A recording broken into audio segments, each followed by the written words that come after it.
Hey everybody, I just got back from seeing Transformers Rise of the Beasts.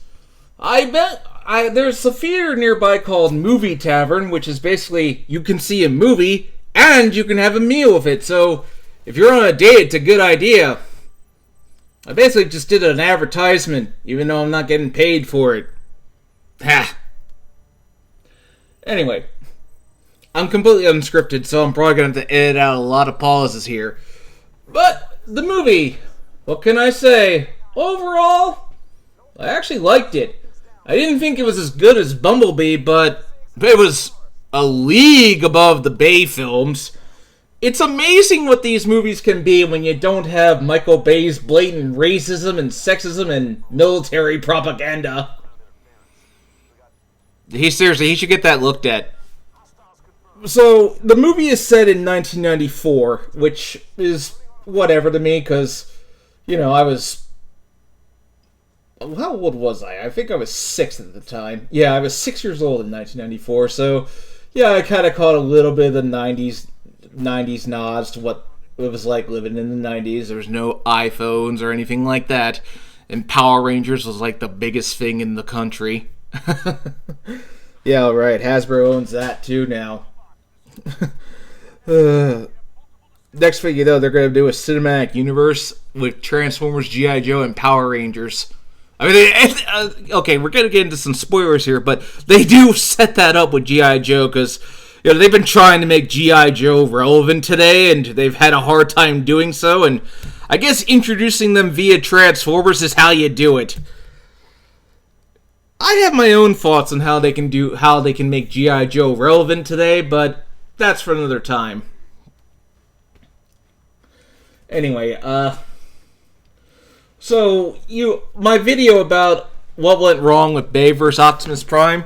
In this movie, he clearly has a character arc where he realizes, okay, I don't trust humans, but then realizes this isn't how I should be acting. I should be more compassionate.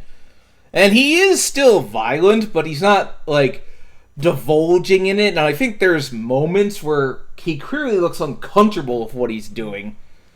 I actually kind of like that, because it shows, I'm not opposed to Optimus doing that stuff. I just didn't like the over-the-top glee he took in it.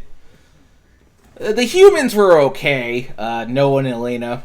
Elena was kind of bland, but whatever, she did her job. Noah was... Yeah, he was okay. He was, they weren't really... I didn't really care about the humans too much, because you don't see these movies for the humans.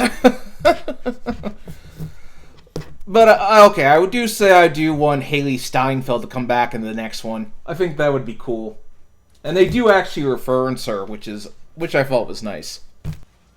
The Maximals. I'm a Beast Wars kid. I grew up on Beast Wars. That's how I got into Transformers. So seeing the Maximals was, like a dream come true. I do wish they got Gary Chalk to be Optimus Primal. Although, Ron Perlman wasn't bad. In fact, he was much better than the last time he played him. Although, Cheetor and Rhinox don't get much to do. In fact, I don't think Rhinox even gets any dialogue. That was kind of weird. And I don't know, and Rat Trap should have been in. I don't know where he was.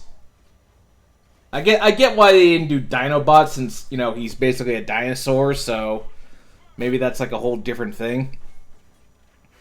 And Air Razor doesn't even get to be, Air Razor's like the only other Maximal besides Primal who gets to talk, and she doesn't even get to turn into robot form, unfortunately.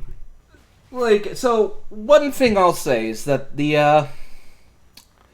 at first, Unicron, I'll talk about Unicron. Whenever he showed up, it was like, oh man. Try not to curse, because that can get demonetized really quickly. It looked really scary. But I'm confused as to why you did him now, because Unicron's like the ultimate threat. He's like Darkseid or Thanos. He's your endgame. He's the end. You can't top him in terms of threat scales. And they don't kill him off at the end of this. He's just trapped, so clearly there's room for him to eventually come back. Which he probably will. Because I do hope the next movie actually does bring the Decepticons and Megatron back into the field. because it's kind of weird that Unicron showed up before Megatron did. Although I wonder if they're going to do the Predacons as well. And they gotta get David Kaye to be Beast Wars Megatron, because nobody else should be Megatron but him. Like, the final battle, a lot of people... I've seen a lot of people, like, not like the final battle. I liked it overall, but there is a part that really brought it down for me. It was when Noah became, like, Iron Man. I mean, maybe that's just because I'm so fatigued from all the Marvel films basically doing that with everyone. I'm like, please stop doing that. I'm just so sick of it. I do not need more Iron Man. Like, give it a rest, people. And, you know, it's that nanotech stuff that I really am getting tired of. Like, oh, yeah. I miss when those suits were real and not CGI. At least this actually had good cinematography, I felt. You know, I'm assuming they actually filmed on location, which is always going to be the number one way to film, not in front of a blatant green screen or whatever. And I'll say this: I met Peter Cullen last week. Yeah, well, very briefly because the line was huge, and I got to thank him for for his service as Optimus Prime, and he seemed very touched by that. And he was pretty good in this movie. The guy's in his 80s, but yet age hasn't slowed him down. You can kind of tell where age is starting to affect his voice a little bit, though. But even so, it's they gotta do these movies while he can. They gotta do the rest of these movies while he can still do the voice, because you know, at that age, who knows? Oh man, knock on wood.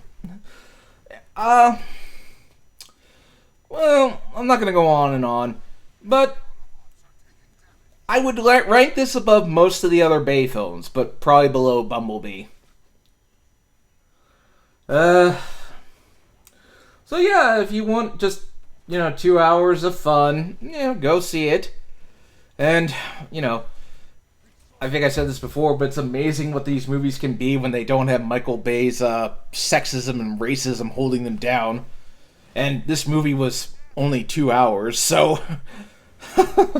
God, because every Michael Bay film, they got longer and longer, and it was like, cut this down, please. You don't need to be almost 3 hours. So, anyway, I gotta get back to... I already recorded the Sasusaku Vegeta Bulma video, and I'll get to work on that tomorrow. So that'll be out sometime next week. I don't know what day yet, but be on the lookout for it. Alright, guys. Transform and roll out.